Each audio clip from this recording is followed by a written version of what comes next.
Bonjour à tous. Cette capsule porte sur la réalisation d'un graphique et à la fin de cette vidéo, vous serez capable de définir ce qu'est un graphique, deuxième temps, construire un graphique. Il faut savoir qu'il existe différents types de graphiques. Le diagramme circulaire ou en camembert, l'histogramme en barre ou en bâton et le graphique en courbe. Dans cette vidéo, nous allons nous intéresser essentiellement à la construction d'un graphique en courbe. Un graphique en courbe permet de représenter de façon lisible les données ou valeurs d'un tableau. Voyons à présent la démarche étape par étape pour réussir à coup sûr son graphique en courbe. Voici donc le tableau à partir duquel nous allons réaliser le graphique. Dans cet exemple, la consigne sera la suivante. Construis le graphique de la variation de la température de l'eau salée en fonction du temps. Au collège, on vous impose généralement une échelle. Ici, 1 cm correspond à 1 minute et 1 cm correspond à 10 degrés Celsius. Au lycée, ce sera à vous de trouver l'échelle la plus pertinente. Dans un premier temps, je repère dans la consigne ce que je dois placer dans le graphique en ordonnée et en abscisse. Voici l'astuce. Je repère dans la consigne la formulation en fonction de, en fonction du. Le paramètre qui suit la formulation en fonction de. Ici, c'est le temps. Eh bien, ce paramètre correspond à l'axe des abscisses. Le paramètre qui est avant cette formulation en fonction de, ici, la température de l'eau salée, correspond à l'axe des ordonnées. Alors, au brouillon, avant de passer au propre, au brouillon, notre graphique est constitué de deux axes. L'axe des ordonnées correspond à l'axe vertical, donc ici, on aura la température de l'eau salée. Et l'axe des abscisses, ici, ce sera le temps. N'oublions pas l'unité que beaucoup d'élèves oublient. La température s'exprime en degrés Celsius et le temps en minutes. Toujours au brouillon, il faut repérer les valeurs maximales de ces deux paramètres. Alors, pour ça, je vais consulter mon tableau. La valeur maximale dans le temps, c'est 8. Ça veut dire quoi? Ça veut dire que sur mon axe des abscisses, la valeur la plus importante, ce sera 8. Pour la température de l'eau salée, la valeur maximale, je la repère, elle est de 106. Ça veut dire que la valeur ici sera au maximum 106. Il me suffit simplement, désormais, de graduer mes axes. Ce qui est très important, c'est de graduer de façon proportionnelle notre axe. De 1 en 1, de 2 en 2, de 3 en 3, de 4 en 4, voire de 10 en 10, de 100 en 100. Ici, l'échelle imposée, c'est 1 cm égale 1 minute. Qu'est-ce que je fais? Toujours au brouillon, chaque centimètre correspondra donc à 1 minute. 1 cm, 1 minute. 2 cm, 2 minutes. 3 cm, 3 minutes. Je suis au brouillon et je dois aller jusqu'à 8. La valeur maximale, ici est de 106. J'ai 1 cm correspond à 10 degrés Celsius. Donc 1 cm, 10 degrés. Ensuite, 2 cm, 20 degrés.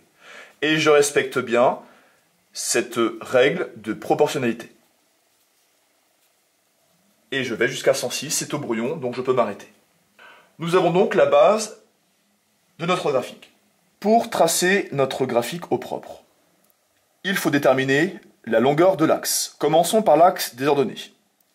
Si 1 cm correspond à 10 degrés, pour 106, on peut arrondir à 110 degrés Celsius, il me faut donc 11 cm. Pour l'axe des abscisses, je sais que 1 cm correspond à 1 minute. Pour 8 minutes, valeur maximale. J'ai donc besoin de 8 cm. Nous avons tout pour passer au propre. Au propre, commençons par l'axe des ordonnées. 11 cm.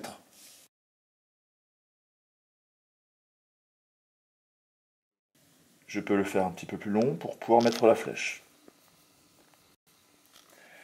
J'ai ici mon point 0 et je peux tout de suite graduer. Une fois l'axe tracé et gradué, n'oublions pas la légende et son unité. C'est donc, en prenant le brouillon, c'est la température de l'eau salée en degrés Celsius. Passons tout de suite à l'axe horizontal, l'axe des abscisses. 8 cm. Je suis à 10. Je vais donc jusqu'à 18.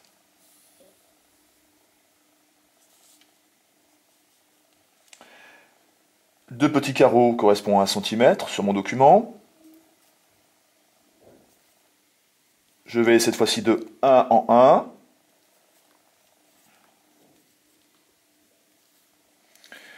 N'oublions pas l'unité ainsi que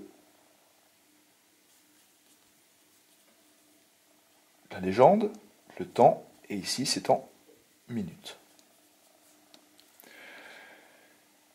Désormais, nous devons reporter sur ce graphique les couples de valeurs.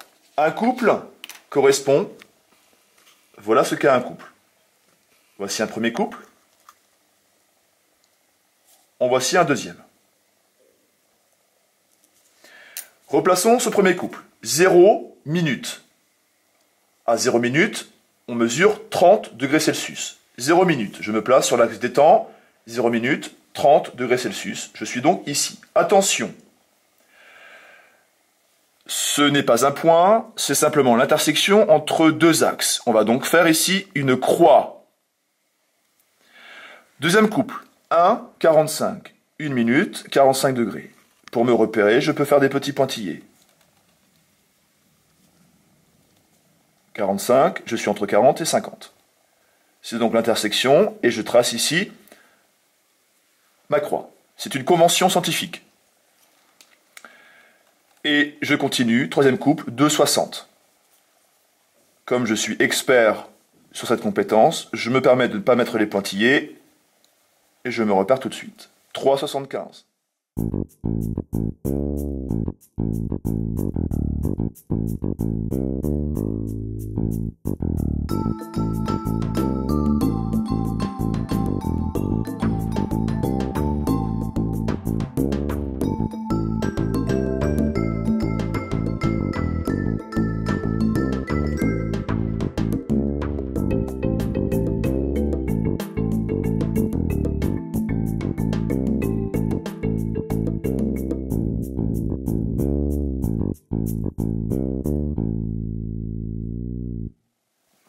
Les couples de valeurs sont donc replacés.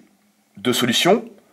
Soit je laisse ces croix comme ceci, sans les relier, mais je peux aussi les relier entre elles, et je le fais à main levée.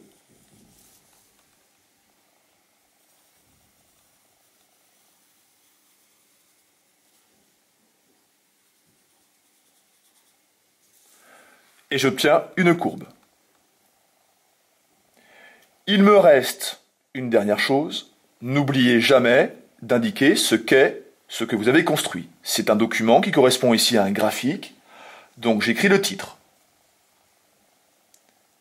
Graphique. L'astuce, c'est de reprendre la consigne. C'est le graphique de la variation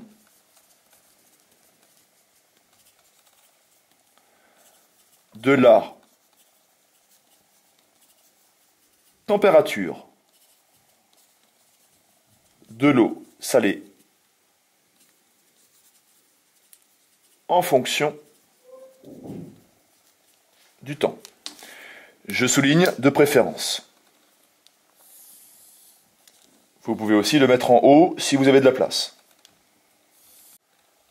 Pour finir, N'oubliez pas de préciser l'échelle que vous avez utilisée, même si elle vous est imposée. Ici, l'échelle, c'est 1 cm pour 1 minute, 1 cm pour 10 degrés. Parfois, ce sera à vous de déterminer cette échelle et le correcteur doit savoir quelle échelle vous avez utilisée. Votre graphique est à présent terminé. Si vous suivez pas à pas et méthodiquement toutes ces étapes, vous ne pourrez plus jamais rater un graphique. Merci pour votre attention, à bientôt en classe.